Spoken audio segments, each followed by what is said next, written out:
کہ کوئی چراغ کہیں جل رہا ہے جو بآواز بلند یہ کہہ رہا ہے کہ میں اللہ کا نور ہوں، ہے کسی میں طاقت تو آ کے بجھاؤ، اور دنیا کے کچھ نامی گرامی بڑے مشہور قسم کے کافر وہاں جمع ہو کر صدیوں سے پھونک لگا رہے ہیں اور وہ نور بجھنے نہیں پاتا، ایسی کوئی صورت موجود نہیں ہے۔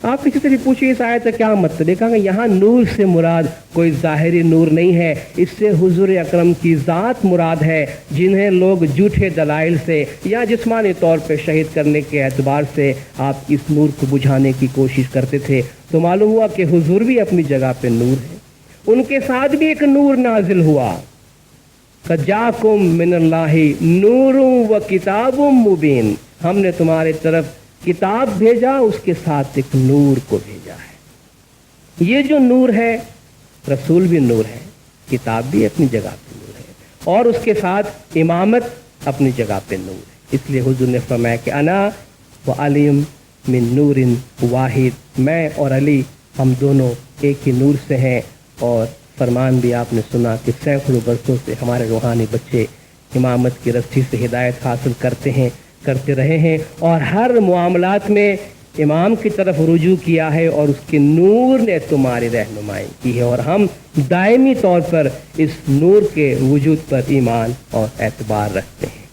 میں نے پہلے عرض کیا تھا کہ ہم کتاب کے معنی میں قرآن شریف میں امام کا لفظ استعمال ہوا ہے۔ موسیٰ کی کتاب کو امام کہا گیا، کتاب کو امام کہا گیا ہے، امام کو کتاب کہا گیا، اور اس معنی میں ایک نیا کنسیپٹ پیدا ہوتا ہے کہ ظاہری کتاب کون سی کتاب ہے اور باطنی کتاب کون سی کتاب ہے۔ وَكُلَّ شَيْءٍ أَحْصَيْنَاهُ فِي إِمَامٍ مُّبِينٍ قرآن میں موجود ہے جو ہم پڑھتے ہیں۔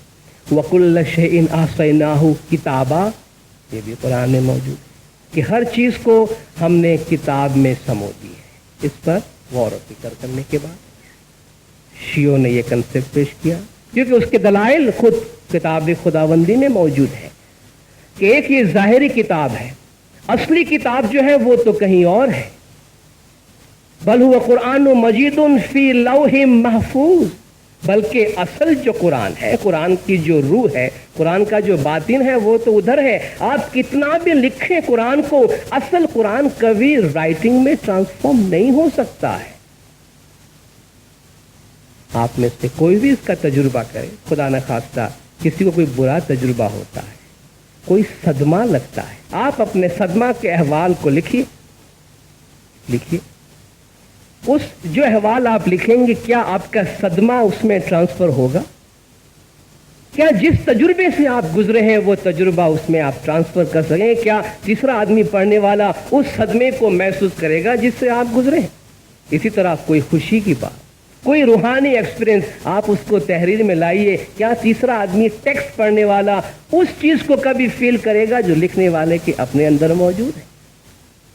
تو لوح محفوظ سے جو قرآن نیچے اترا، جب اس کو کتابت میں لایا گیا، کتابت کا قرآن کتاب میں آئی ہوئی کتاب اور وہ کتاب جو اصلی ہے اس میں فرق ہے۔ جو خدا فرماتا ہے ہر چیز اس کتاب کے اندر ہے، تو اس باطنی کتاب کے اندر جس کے بارے میں خدا فرمایا وَلَدَيْنَا كِتَابٌ يَنطِقُ بِالْحَقِّ، ہمارے پاس ایک کتاب ہے جو سچ سچ بولتی ہے۔ ھذا کتابنا ينطق بالحق، یہ ہماری کتاب سچ سچ بولتی ہے۔ جب مولا مشرق الشام مرتضی ان آیات کو پڑھ رہے تھے تو قرآن کے جو چند صحیفے آپ کے پاس موجود تھے، آپ نے اس کو اٹھایا اور اپنے سر پہ رکھا اور فرمایا بول اے اللہ کی کتاب کیا بولنا چاہتی ہے، بول اے اللہ کی کتاب کیا بولنا چاہتی ہے، بول اللہ کی کتاب کیا بولنا چاہتی ہے۔ وہ بیچاری کیا بولتی؟ آپ یہ بتانا چاہ رہے تھے کہ خدا نے جو فرمایا کہ لدینا کتاب ینطق بالحق، وہ یہ کتاب نہیں جو بولتی ہے۔ آپ نے اشارہ فرمایا کہ میں اللہ کی کتاب ہوں، کتاب ناطق ہوں، قرآن ناطق ہوں۔ جو چیز لوح محفوظ میں موجود ہے، جسے کتاب میں موجود ہونا کہا گیا، وہ اس باطنی کتاب کے اندر جو وَكُلَّ شَيْءٍ أَحْصَيْنَاهُ فی امام مبین کے حوالے سے کہا گیا۔ آپ نے یہ بڑی عجیب سی بات ہے کہ آپ کتاب کے حوالے سے امامت کو لے آتے ہیں اور کہتے ہیں کتاب کے بارے میں جو بات کہی گئی، قرآن کے بارے میں جو بات کہی گئی کسی روحانی خزانے میں موجود ہے۔ یہ خود قرآن کہتا ہے کہ خدا کتاب کا کسی کو وارث بناتا ہے، اور کتاب کی روح، کتاب کی جان کسی کے دل میں ہے، کسی کے سینے کے اندر ہے۔ ثم اورثنا الکتاب، ہم نے جن لوگوں میں سے جن کو استعفا کیا ہے ان کو ہم نے کتاب کا وارث بنا دیا ہے، وہ پوری کی پوری کتاب کے وارث ہوتے ہیں۔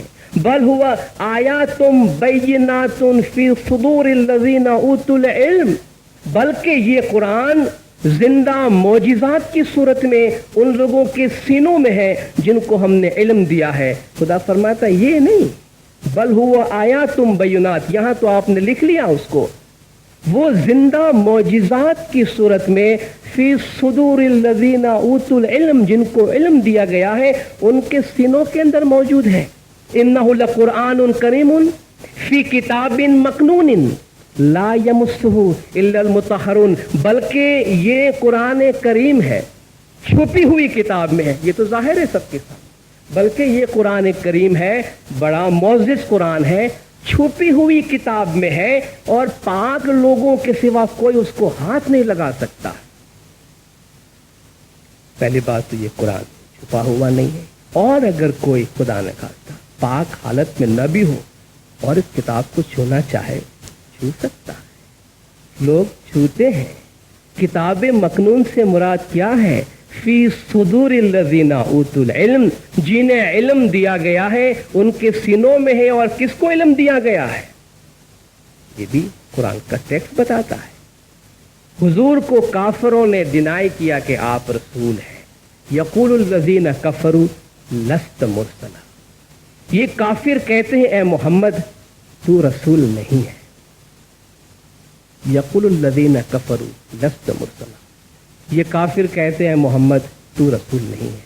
قل کفا باللہ شہیدا بینی و بینکم ومن عندہ علم الکتاب، کہہ دے کہ میرے اور تمہارے درمیان ایک اللہ کافی گواہ ہے، اور دوسرا وہ جس کے پاس کتاب کا علم ہے۔ یہاں چار پارٹیاں بنتی ہیں، چار پارٹیز بنتی، ایک تو وہ جو رسول کو ڈینائی کرتے، دوسرا رسول، تیسرا خدا گواہ، اور چوتھا وہ گواہ جس کے پاس کتاب کا علم ہے، جو حضور کی ذات سے مختلف کوئی چیز ہے اور اکیلا ہے۔ اور تمام تفاسیر اس بات پر اتفاق کرتی ہیں کہ من عندہ علم الکتاب سے مراد امیر المومنین مشکل کشا مولا مرتضی علی صلوات اللہ علیہ ہے۔ آپ نے اس لیے دعویٰ فرمایا کہ سلونی قبل ان تفقدونی، اس سے پہلے کہ تم مجھے کھو بیٹھو پوچھ لو جو کچھ مجھے پوچھنا چاہتے ہو۔ میں قرآن کے بارے میں ہر بات جانتا ہوں، کون سی آیت کہاں اتری، کیوں اتری، کیسے اتری، خشکی پہ یا طریق پہ، کس کے بارے میں نازل ہوئی، سارا علم میرے پاس ہے۔ میں ترجمان وحی خداوندی ہوں، خدا کے وحی کا ترجمان میں ہوں۔ اس لیے قرآن میں فرمایا کہ قرآن کی تعویل، قرآن کا باطن راسخون فی العلم کے سوا کوئی نہیں جانتا۔ حسبنا کتاب اللہ کہہ دینا کافی نہیں ہے، حسبنا کتاب اللہ کہہ کے میں صرف کتاب کو اپنے پاس رکھتا ہوں۔ علم تو پھر بھی من عندہ علم الکتاب کے پاس رہا، یعنی قرآن کا علم اس کے پاس ہے جس کو خدا نے کہا کہ من عندہ علم الکتاب، جس کے پاس کتاب کا علم ہے، جو راسخون فی العلم ہے۔ حضور اتنا بڑا خزانہ لے کر آئے، تھوڑا سا ایک منٹ کے واسطے سوچیے، ایک شخص ایک گھر بناتا ہے، بیوی بچے ہیں، خزانہ اپنے بچوں کے واسطے جمع کرتا ہے، چھپا کے رکھتا ہے کہ وقت آنے پہ بتاؤ، پھر ایک لمبے سفر میں چلا جاتا ہے، اس کو پتا ہے کہ آنے میں دیر لوگ شاید نہ بھی آئے، کسی کو بتاتا نہیں ہے کہ وہ خزانہ کہاں رکھا۔ اس شخص کے بارے میں آپ کیا سوچیں گے؟ اپنے اہل و عیال کے بارے میں، اس کے رویے کے بارے میں آپ کیا سوچیں گے؟ قرآن جیسا خزانہ خدا نے علم کا خزانہ دیا۔ حضور جانتے ہیں کہ اس دور میں یہ علم مکمل طور پہ کنوے نہیں ہوگا، قیامت تک اس کے علم سے فائدہ اٹھانا ہے۔ یا عقل اس بات کو مانتی ہے کہ اس خزانے کی چابی نہ دے، اس خزانے کو دیکھنے کے واسطے جو روشنی ہے، خزانے کے دیکھنے کے لیے جو نور ہے، اس کی طرف نشاندہی نہ فرمائے۔ قرآن کا ایک ظاہر ہے، اس کے کتنے باطن ہیں۔ حسبنا کتاب اللہ کہہ کے کوئی کتاب کو تو لے لے۔ ائمہ علیہ السلام نے فرمایا کہ قرآن شریف کے 4 لیئرز ہیں. اس میں عبرت ہے، اس میں استعارہ یعنی مثالیں ہیں، اس میں لطائف ہیں اور اس میں حقائق ہیں. عوام کی نگاہ عبرت تک پہنچتی ہے کہ آیتیں تھوڑی بہت پڑھ لی، فائدہ اٹھا لی. استعارہ یعنی جو مثالیں ہیں اس تک خواص کی نگاہ پہنچتی ہے، کچھ سلجھے ہوئے لوگوں کی نگاہ پہنچتی ہے. لیکن جو لطائف ہے اس کی طرف اولیاء کی نگاہ پہنچتی ہے، اور جو حقائق ہے اس کی طرف انبیاء کی نگاہ پہنچتی ہے. عوام نے اگر یہ کہہ دیا کہ یہ کتاب ہمارے پاس سفیشینٹ ہے تو آپ تو عبارت تک رہ جائیں گے، عبارت سے آگے نہیں جائیں گے. پھر اس کے لطائف کون بتائے گا، اس کی حقائق کون بتائے گا، اس کے استعارے کون بتائے گا. اس لیے ابتدائی سے اسماعیلیوں نے، شیعوں نے قرآن ہی پر بیس کرتے ہوئے، قرآن ہی پر بنیاد رکھتے ہوئے اس عقیدے کا اعلان فرمایا کہ قرآن کی تشریح، قرآن کی تفسیر حضور کے بعد مشکل کشا مولا مرتضیٰ علیہ صلوات اللہ علیہ اور ان کے بعد ہر زمانے کا امام کرتا ہے. اور اسی کی طرف حضور اکرم صلی اللہ علیہ وآلہ وسلم صلوات اللہ علیہ نے اپنے ارشاد میں اشارہ فرمایا کہ انی تارکن فیکم الثقلین، میں تمہارے درمیان 2 بھاری چیزیں چھوڑ جاتا ہوں، کتاب اللہ و عطرتی اہل بیتی، اللہ کی بک، اللہ کی کتاب اور میرے عطرت یعنی زمانے کا امام میرے اہل بیت. یہ دونوں ایک ساتھ رہیں گے. اور آج تک ہمارا نظریہ، ہمارا رویہ یہی ہے، کتاب خدا کا کلام ہے، امام من عندہ علم الکتاب ہے، اور جس کے پاس من عندہ علم الکتاب ہے تو کتاب خود بخود اس کے ساتھ ہے، جس کے پاس عندہ علم الکتاب یعنی جس کے پاس کتاب کا علم ہے. اور اس اعتبار سے زمانے کے امام شارح کتاب کی حیثیت سے امت مسلمہ کی اور اسماعیلیوں کی ہدایات فرماتے رہتے ہیں. کیونکہ آپ کو دوسری تقریر بھی سننی ہے، میں ان کلمات کے ساتھ اپنے آج کی تقریر کو اختتام پر لے جاتا ہوں.